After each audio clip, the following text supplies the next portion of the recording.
పూరా లోకల్. ముఖ్యమంత్రి గారు ఢిల్లీ పోయినప్పుడు ఎప్పుడన్నా ప్రధానమంత్రి గారు అపాయింట్మెంట్ ఇవ్వలేదా? కేంద్ర మంత్రులు అపాయింట్మెంట్ ఇవ్వలేదా?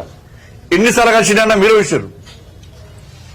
ఢిల్లీకి ఎప్పుడు పోయినా మేమే అనుకుంటున్నాం. ఆయన అనుకున్నా ఏం పెట్టిండు, నేను గిన్నిసార్లు కలిసిన కేంద్ర మంత్రులను ప్రధానమంత్రిని గిన్నిసార్లు కలిసిన అని చెప్పి ఆయన ఎక్కున్నాడు.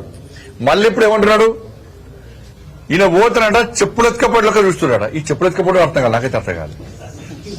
ఇది కాంగ్రెస్ కల్చర్ గా వచ్చింది.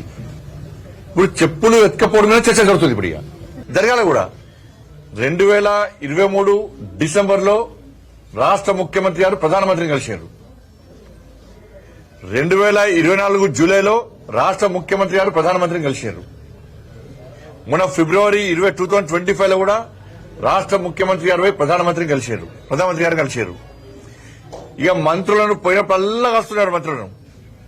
నిన్న కూడా లాస్ట్ కు హైదరాబాద్ నితిన్ గడ్కరీ గారు కూడా కలిశారు. ఎప్పుడు మీకు అపాయింట్మెంట్ ఇవ్వలే, ఎప్పుడు మీతో మాట్లాడలేదు. చెప్పులు ఎత్తుకపోయేటోళ్ళక ఎప్పుడు చూసారు, ఎవరు చూసారు? కాబట్టి ఇన్ని అబద్దాల అంటే తెలంగాణ ప్రజలకు చెప్పింది మీరే, గిన్నిసార్లు కలుస్తామని చెప్పింది మీరే, మళ్ళీ అపాయింట్మెంట్ ఇస్తలేరని చెప్పేది మీరే. అంటే ఎంత దుర్మార్గం అంటే కాంగ్రెస్ పార్టీ ప్రభుత్వము ఇవాళ ఒక రాష్ట్ర ముఖ్యమంత్రి మాట్లాడాల్సిన మాటలు కావు. ఇది ప్రజల లోపల అధైర్యాన్ని నింపింది. లాస్ట్ కు రాష్ట్ర ముఖ్యమంత్రి గారు చేతులు తెచ్చారు, కాంగ్రెస్ పార్టీ ప్రభుత్వం చేతులు తెచ్చింది. మొత్తం ఏం కాదుగా, మేము ప్రభుత్వాన్ని నడపలేని స్థితిలో ఉన్నామని చెప్పి చెప్పకనే చెప్పారు నిన్న.